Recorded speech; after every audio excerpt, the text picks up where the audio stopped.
ఓం మహాగణాధిపతయే నమ. ఓం గురుభ్యో నమ. ఓం శ్రీమాత్రే నమ.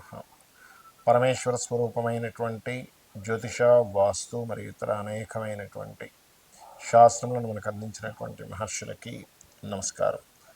హయగ్రీవ హయగ్రీవ హయగ్రీవేతి యోవధేత్ తస్య నిస్సరతే వాణి జన్మకన్యా ప్రవాహవత్ అరుణాం కరుణాతరంగితాక్షీం ధృతపాశాంకుశపుష్పబాణచాపాం అనిమాదిభిరావృతాం మయూకైః అహమిత్యేవ విభావయే భవానీ. శ్రీమాత్రే నమ. ప్రేక్షకులకి లలితాంబిక అమ్మవారి యొక్క అనుగ్రహం పరిపూర్ణంగా కలగాలని మనస్ఫూర్తిగా కోరుకుంటూ, నన్ను చాలామంది అడుగుతున్నటువంటి ప్రశ్న ఏమిటంటే, ఏమండి కనీసం ఈ విశ్వవసు నామ సంవత్సరంలో అయినా సరే మేము ఫైనాన్షియల్గా ఎదగాలంటే ఒక్క టెక్నిక్ చెప్పండి కనీసం మా లగ్నం లేదా మా రాశి వారికి, ఎందుకంటే అన్నిటికీ కూడా ధనం మూలం ఇదం జగత్ కాబట్టి అని అంటూ ఉన్నారు. అయితే నేను ఇందులో ఆదాయం ఒక్కటే కాదు, అంటే మనకి ఆరోగ్యము, రుణరోగ శత్రు బాధలు కూడా తగ్గడానికి ఏమిటి, అదేవిధంగా ఫైనాన్షియల్గా పెరగడానికి ఏమిటి అనే విషయాలు నేను మీకు చెప్తాను. అయితే ఈ విషయాలు చెప్తుంది నేనైనప్పటికీ కూడా చెప్పిస్తుంది సాక్షాత్ లలిత అమ్మవారిగా భావిస్తూ ఒక్కొక్క లగ్నం గురించి తెలుసుకుందాం. లగ్నము మిథున రాశి. మిథునం వారికి సహజంగానే మిథున లగ్నం వారికి ఉండేటువంటి లక్షణాలు ఏమిటంటే మంచి తెలివితేటలు ఇస్తాడు భగవంతుడు.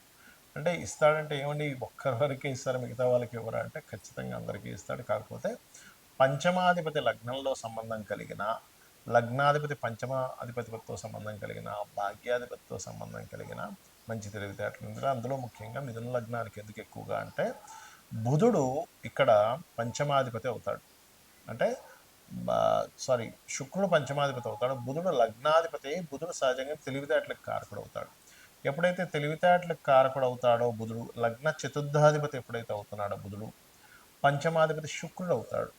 కాబట్టి ఈ లగ్నాధిపతికి ఉండేటువంటి లక్షణం, సహజ లక్షణం ఏంటంటే పంచమాధిపతికి ఉండేటువంటి లక్షణం ఈ బుధుడికి ఉంటుంది.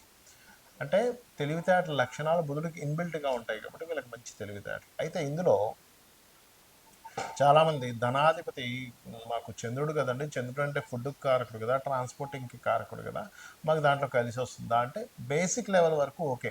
కానీ ఆ చంద్రుడు కనుక వేరే ఏ గ్రహాలతో కలిసి ఉన్నాడో, ఏ గ్రహాలతో కనెక్టివిటీ అయి ఉన్నాడో దాన్ని బట్టి మీకు ధనయోగం ఉంటుంది. అయితే ఇక్కడ ఎప్పుడూ కూడా మనం ఒక పని చేయాలంటే కొన్నిటిని త్యాగం చేయాలి, వదిలేసేయాలి, కొన్నిటిని మనం అనుసరించాలనేటువంటిది ఉంటుంది ఏ పనికైనా కానీ, గుర్తుపెట్టుకోండి. అలాగే ధనయోగం కలగాలంటే కూడా మిథున లగ్నం వారు చేయవలసింది ఏమిటి, ఏ మంత్ర సాధన చేస్తే మీకు ధనయోగం కలుగుతుంది అంటే ఓం స్కందాయ నమ, ఓం దత్తాత్రేయాయ నమ, లేదా జయ గురుదత్త శ్రీ గురుదత్త, ఓం స్కందాయ నమ, జయ గురుదత్త శ్రీ గురుదత్త అనేటువంటి నామస్మరణ ఎవరైతే చేస్తారో 100% ఫైనాన్షియల్గా గ్రోత్ అనేటువంటిది పెరిగి తీరుతుంది, అందులో ఎటువంటి సందేహం లేదు. మరి ఏ పదార్థాలు మీరు దానంగా ఇవ్వాలి అని చెప్పి చూసుకున్నట్లయితే ముఖ్యంగా మీరు పెసలు, నువ్వులు, బొబ్బర్లు దానంగా ఇస్తూ ఉండండి. మరి మాకు దానం ఇచ్చేటువంటిది లేదండి, మీరు గోవుకి ఏదైనా తినిపించవచ్చా వీటిని అంటే నువ్వులు పొరపాటును కూడా తినిపించకూడదు, గుర్తుపెట్టుకోండి. పెసలు ప్రదేశంలో ఆకుకూరలు అంటే ముఖ్యంగా గోంగూర తినిపించవచ్చు, నువ్వుల బదులుగా గోవుకి బెల్లం తినిపించవచ్చు. ఈ యొక్క బొబ్బర్ల బదులుగా తీపి చపాతీలు తినిపించవచ్చు. ఖచ్చితంగా మీకు ధనయోగం కలిగి తీరుతుంది. మిథున లగ్నము మిథున రాశి. మిథునం వారికి సహజంగానే మిథున లగ్నం వారికి ఉండేటువంటి లక్షణాలు ఏమిటంటే మంచి తెలివితేటలు ఇస్తాడు భగవంతుడు. అంటే ఇస్తాడంటే ఏమండి ఒక్కరి వరకే ఇస్తారు మిగతా వాళ్ళకి ఎవరు అంటే ఖచ్చితంగా అందరికీ ఇస్తాడు. కాకపోతే పంచమాధిపతి లగ్నంలో సంబంధం కలిగిన, లగ్నాధిపతి పంచమ అధిపతితో సంబంధం కలిగిన, భాగ్యాధిపతితో సంబంధం కలిగిన మంచి తెలివితేటలు ఉంది. అందులో ముఖ్యంగా మిథున లగ్నానికి ఎందుకు ఎక్కువగా అంటే బుధుడు ఇక్కడ పంచమాధిపతి అవుతాడు. అంటే శుక్రుడు పంచమాధిపతి అవుతాడు, బుధుడు లగ్నాధిపతి. బుధుడు సహజంగా తెలివితేటలకు కారకుడు అవుతాడు. ఎప్పుడైతే తెలివితేటలకు కారకుడు అవుతాడో బుధుడు, లగ్న చతుర్థాధిపతి ఎప్పుడైతే అవుతున్నాడో బుధుడు, పంచమాధిపతి శుక్రుడు అవుతాడు. కాబట్టి ఈ లగ్నాధిపతికి ఉండేటువంటి లక్షణం, సహజ లక్షణం ఏంటంటే పంచమాధిపతికి ఉండేటువంటి లక్షణం ఈ బుధుడికి ఉంటుంది.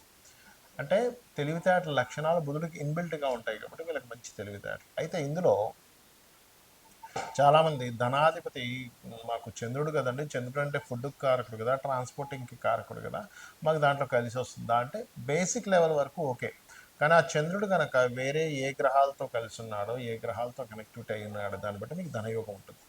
అయితే ఇక్కడ ఎప్పుడూ కూడా మనం ఒక పని చేయాలంటే కొన్నిటిని త్యాగం చేయాలి, వదిలేసేయాలి, కొన్నిటిని మనం అనుసరించాలనేటువంటిది ఉంటుంది ఏ పనికైనా కానీ, గుర్తుపెట్టుకోండి. అలాగే ధనయోగం కలగాలంటే కూడా మిథున లగ్నం వారు చేయవలసింది ఏమిటి, ఏ మంత్ర సాధన చేస్తే మీకు ధనయోగం కలుగుతుంది అంటే ఓం స్కందాయ నమ,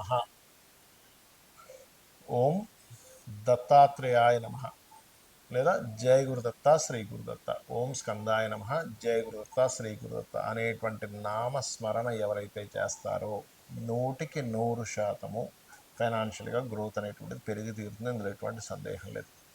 మరి ఏ పదార్థాలు మీరు దానంగా ఇవ్వాలి అని చెప్పి చూసుకున్నట్లయితే ముఖ్యంగా మీరు పెసలు, నువ్వులు, బొబ్బర్లు దానంగా ఇస్తూ ఉండండి.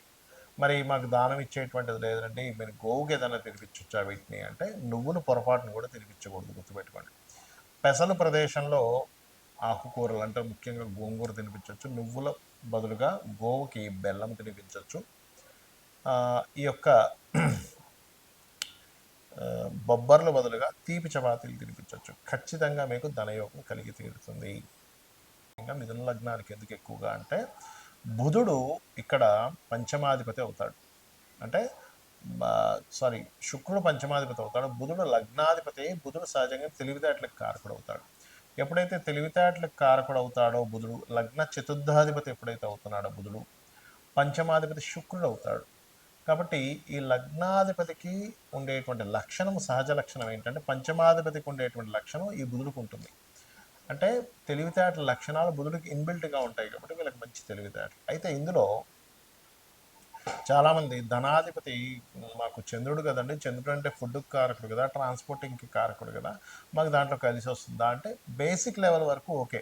కానీ ఆ చంద్రుడు కనుక వేరే ఏ గ్రహాలతో కలిసి ఉన్నాడో, ఏ గ్రహాలతో కనెక్టివిటీ అయి ఉన్నాడో దాన్ని బట్టి మీకు ధనయోగం ఉంటుంది. అయితే ఇక్కడ ఎప్పుడూ కూడా మనం ఒక పని చేయాలంటే కొన్నిటిని త్యాగం చేయాలి, వదిలేసేయాలి, కొన్నిటిని మనం అనుసరించాలనేటువంటిది ఉంటుంది ఏ పనికైనా కానీ, గుర్తుపెట్టుకోండి. అలాగే ధనయోగం కలగాలంటే కూడా మిథున లగ్నం వారు చేయవలసింది ఏమిటి, ఏ మంత్ర సాధన చేస్తే మీకు ధనయోగం కలుగుతుంది అంటే ఓం స్కందాయ నమ,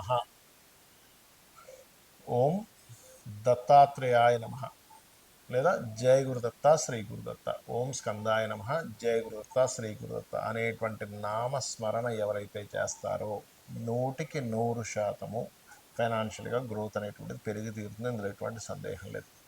మరి ఏ పదార్థాలు మీరు దానంగా ఇవ్వాలి అని చెప్పి చూసుకున్నట్లయితే ముఖ్యంగా మీరు పెసలు, నువ్వులు, బొబ్బర్లు దానంగా ఇస్తూ ఉండండి.